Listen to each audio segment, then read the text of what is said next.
সম্পদের জন্য ভাইয়ের সাথে, চাচার সাথে, বাতিজার সাথে, ফুফুর সাথে বছরের পর বছর মামলা করছো, বছরের পর বছর কষ্ট দিছো, এক বিগত জায়গা ছেড়ে দিলে তোমার আপন ভাইয়ের বাড়িটা সোজা হয়ে যায়, তুমি দিছো।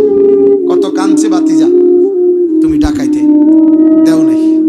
একটা গাছ কাইটা দিলে তাগো বাড়ির রাস্তাটা সোজা হয়ে যায়, না দিত না। কেউ দিতেন না, দিতাম না কইছি। এই খোদার কসম, এই নাফরমান গুলাকে কিয়ামতের দিন ডাকবো। আয়, এখন নেই, এখন নেই। আপন বোন কতবার আসছে তোর কাছে, ভাই আব্বার সম্পত্তি থেকে আমারে দিতেন না। এই নাফরমান বারবার ফিরে দিচ্ছে, বুড়ো হইয়া গেছে, তারপরও বলে না এরকম 60 বছরের বুড়া কিন্তু ডাকাইত বোনের জমি দেয় না। সৌদি আরবের রুমাল আর আমনে আরবের খুরমা খাজুর খান, সাধুয়ানে গপ মারে, আপনি সাধুয়ানে গপ মারেন, আপনার সাধুয়ানের গপ শুদ্ধ আপনার টাঙ্গায় ফিরবো মনে রেখে। সাফ কথা, আপন জনের সম্পদ নষ্টকারী, আপন জনের হক নষ্টকারী, কে নিকৃষ্ট মানুষ। বোনেরে বারবার বলে যে কি খবর, নিবাগা ভাই বোনের সম্পর্ক রাখতে না, বোন বাগিনা লই আর আইতে না, ভাত খাইতে আইতে না। তার মানে ভাই নামের এই ডাকাত বলতে চাইতেছে, বোনেরে তুই আমার ভাই ভাত খাইতে হইলে জমি দিয়া ভাত খাইতে, সম্পত্তি দিয়া খাইতে হইব। আপন বাগিনা দুগা ভাত খাইতে হইলে জমি দিয়া রাখতে হইব। এই জন্য আপন জনের সম্পদ যে ঠকায় সে একদম নিচু জাতের মানুষ, মনে রাখবে, একদম নিম্ন জাতের মানুষ, বেশি খারাপ, এটা একেবারেই বাজে লোক, একদম বাজে মানুষ, এটা নিকৃষ্ট মানুষ। আল্লাহ নবী সাল্লাল্লাহু আলাইহি ওয়াসাল্লাম বলছেন, যেই দান, যেই সাদাকা আপন জনকে করা হয়, এটার মধ্যে দুইটা নেকি, একটা হলো দান করার সওয়াব, আর একটা হলো আপন জনের সাথে সম্পর্ক বজায় রাখার সওয়াব। হাদিসের মধ্যে আছে, নবী সাল্লাল্লাহু আলাইহি ওয়াসাল্লাম বলছেন, হে আল্লাহর বান্দাগণ, তোমরা যদি সিজদা দিতে দিতে সর্বশ্রেষ্ঠ মুত্তাকিও হও, আল্লাহর মর্যাদা বাড়বে না। আবার তোমরা নাফরমানি করতে করতে যদি ফেরাউন নমরুদ হও, আল্লাহর মর্যাদা কমবে না। লা ইয়াজিদুহু শাইউন ওয়া লা ইয়ানকুসুহু শাইউন, কোনো কিছুই আল্লাহর মর্যাদাকে বাড়াইতেও পারে না, আল্লাহর মর্যাদাকে কমাইতেও পারে না। বরং ওহুয়াল আলিয়্যুল আযীম, তিনি সর্বদাই মহান, তিনি সর্বদাই সুউচ্চ। আল হাইয়ুল কাইয়্যুম, তিনি সর্বদাই জীবিত, তিনি সর্বদাই আছেন। এই জন্য এটা জরুরি বিষয়। কারো জন্য, আমি কিংবা তুমি, জওয়ান কিংবা বুড়ো, কারো জন্য ইসলাম আটকায় না। আমাদের প্রিয় নবী সাল্লাল্লাহু আলাইহি ওয়াসাল্লাম মক্কায় আবু জাহাল, আবু লাহাব, আবু বকর, ওমর সবাইকে দাওয়াত দিয়েছে, সবাইকেই দাওয়াত। যারা কালেমা গ্রহণ করছেন তাদেরকেও দাওয়াতই দিছে, যারা কালেমা গ্রহণ করে নাই তাদেরকেও নবীজি দাওয়াত দিছে। কিন্তু ফয়সালা দিছে কি? আল্লাহই বলছেন, বন্ধু আবু বকরকে আমি নিলাম, আবু জাহেলকে নিলাম, ওমরকে নিলাম, আমি আবু লাহাবকে নিলাম।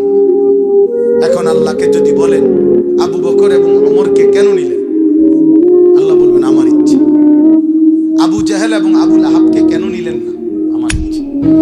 কার ইচ্ছা? ওয়ালাকিন্নাল্লাহা ইয়াহদি মান ইয়াশা, আল্লাহ বলেন আল্লাহই যাকে চান হেদায়েত দিয়ে থাকেন। আল্লাহু ইয়াজতাবি ইলাইহি মান ইয়াশা, আল্লাহ বলেন আল্লাহই যাকে চান তিনি তাকে তার নিজের দিকে টেনে নেন। আল্লাহ বলেন আল্লাহ যাকে ইচ্ছে করেন তিনি তাকে টেনে নেন আল্লাহর দিকে, আল্লাহর দিকে। এই জন্য আমরা এই যতগুলো ছেলে, মাশাআল্লাহ তোমরা আসছো, তোমরা এটা মনে রেখো, তোমার গুনাহ, তোমার নাফরমানি, তোমার অবাধ্যতা, তোমার বেনামাজি জিন্দেগি, আল্লাহ ভুলে থাকা, আখিরাত ভুলে থাকা, খোদার কসম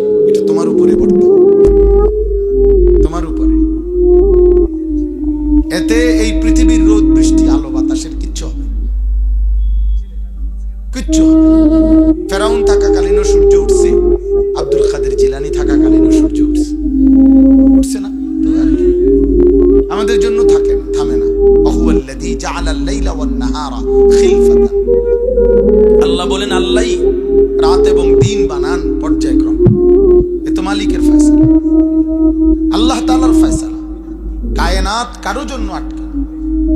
নবীজি সাল্লাল্লাহু আলাইহি সাল্লামের একজন ছেলে হযরত ইব্রাহিম, ওনার নাম ছিল রাদিয়াল্লাহু তাআলা, নবীজির ছোট্ট মাসুম সন্তান ছেলে, উনি ইন্তেকাল করছেন ছোট বয়সে। তো ওনার ইন্তেকালের দিন চন্দ্রগ্রহণ লাগছে। এই সূর্যগ্রহণ চন্দ্রগ্রহণ হয় না? তো সাহাবাদের মধ্যে মক্কায় ওনারা অনেকে বলে উঠছে যে নবীজির সন্তানের ইন্তেকালে আজকে চন্দ্রগ্রহণ লাগছে, এই বিরহে। হ্যাঁ, সাথে সাথে হাদিসে আছে আল্লাহ নবী সাল্লাল্লাহু আলাইহি সাল্লাম মসজিদে নববীতে সাহাবায়ে কেরামকে ডাকছে, ডাইকা বলছে, সাবধান সাহাবারা, আজ থেকে তোমরা স্পষ্ট মনে রাখবা, কোনো কারো জন্মে বা কারো মৃত্যুতে সূর্য বা চন্দ্র, আল্লাহর রাত এবং দিন, চন্দ্র সূর্য কোনো জায়গায় কোনো পরিবর্তন যাররা পরিমাণও হয়, কোনো পরিবর্তন। পৃথিবী তার আপন গতিতে চলমান। অকুল্লুম ফি ফালাকিন ইয়াসবাহুন, আল্লাহ তাআলা বলেন অকুল্লুম, এই সৃষ্টির সবকিছু তার আপন গন্তব্যের দিকে দ্রুত গতিতে এগিয়ে যাচ্ছে, মানে আখিরাত। আখিরাত আমাদেরকেও ফিরতে হবে আখিরাতে, এই তামাম সৃষ্টিকেও আখিরাতে যেতে হবে। ও আখরাজাতিল আরদু আসকালাহা, কোরআন শরীফ আছে, ইযা জুলজিলাতিল আরদু জিলজালাহা ওয়া আখরাজাতিল আরদু আসকালাহা। আল্লাহ তাআলা বলেন ইসরাফিল যখন দ্বিতীয়বারে ফু দিবে, হাসরের মাঠ কায়েম হবে, আল্লাহ তাআলা বলছে জমিনের তলদেশে সবকিছু হাসরের মাঠে উঠে আসবে। এজন্য আল্লাহর নবী বলেন স্বর্ণ, রৌপ্য, হীরা, জহরত, মণি, মাণিক্য, এই পৃথিবীর সবকিছু কিয়ামতের দিন মাটির উপরে, জমিনের উপরে, হাসরের মাঠে উঠে আসবে, উঠে আসবে। ওয়াকালাল ইনসানু মা লাহা, লোকেরা দেখে অবাক হয়ে যাবে, আরে এটা কি? সবই দিয়ে এখানে দেখা যায়। আরে এই যে আমগো বাড়ি, আমগো বিল্ডিং, এই যে আমার টাকা, আমার নাম, এই যে আমরা বাংলাদেশি টাকা দেখা যাইতেছে, ওই যে ইন্ডিয়ান রুপি, এইভাবে এইভাবে দেখ। আল্লাহ নবী সাল্লাল্লাহু আলাইহি ওয়াসাল্লাম বলেন প্রত্যেক সম্পদ দুনিয়া লোভী পাপীকে সম্পদ কিয়ামতের দিন, নবীজির বিশুদ্ধ হাদিস, আল্লাহ নবী বলেন ডাকবে, সম্পদ ডাকবে, এই চোর এদিকে আসো, আইয়ুহাস সারিক এদিকে আও, আমার থেকে নেও, আজ এই সম্পদের জন্য তুমি প্রতিনিয়ত চুরি করেছো, আজ যা লাগে নাও। আইয়ুহাল কাতিউত তারিক, হে ডাকাত, এই সম্পদের জন্য ডাকাতি করেছো, আও নিয়ে যাও। আইনা কাতিউ রাহিমিন, হে আত্মীয়তার সম্পর্ক ছিন্নকারী, সম্পদের জন্য ভাইয়ের সাথে, চাচার সাথে, বাতিজার সাথে, ফুফুর সাথে বছরের পর বছর মামলা করছো, বছরের পর বছর কষ্ট দিছো, এক বিগত জায়গা ছেড়ে দিলে তোমার আপন ভাইয়ের বাড়িটা সোজা হয়ে যায়, তুমি দিছো না। কত কাঁদছে বাতিজা, তুমি ডাকাইতে দেও নাই। একটা গাছ কাইটা দিলে তাগো বাড়ির রাস্তাটা সোজা হয়ে যায়, না দিত না। কেউ দিতেন না, দিতাম না কইছি। এই খোদার কসম, এই নাফরমান গুলাকে কিয়ামতের দিন ডাকবে, আয় এখন নেই, এখন নেই। আপন বোন কতবার আসছে তোর কাছে, ভাই আব্বার সম্পত্তির থেকে আমারে দিতেন না, এই নাফরমান বারবার ফিরে গেছে, বুড়ো হইয়া গেছে, তারপরও মিথ্যা কথা বলে না। এরকম 60 বছরের বুড়া কিন্তু ডাকাইত বোনের জমি দেয় না। সৌদি আরবের রুমাল আর আপনি আরবের খুরমা খেজুর খাবে, সাধুয়ানে গপ মারে, আপনি সাধুয়ানে গপ মারে, আপনি সাধুয়ানের গপ শুদ্ধ আপনার টাঙ্গায় ফিরবো মনে রেখে। সাফ কথা, আপনজনের সম্পদ নষ্টকারী, আপনজনের হক নষ্ট, কি নিকৃষ্ট মানুষ। বোনেরে বারবার বলে যে কি খবর নিবাগা, ভাই বোনের সম্পর্ক রাখতে না, বোন বাগিনা লইয়া রাইতে না, পিটাইতে না।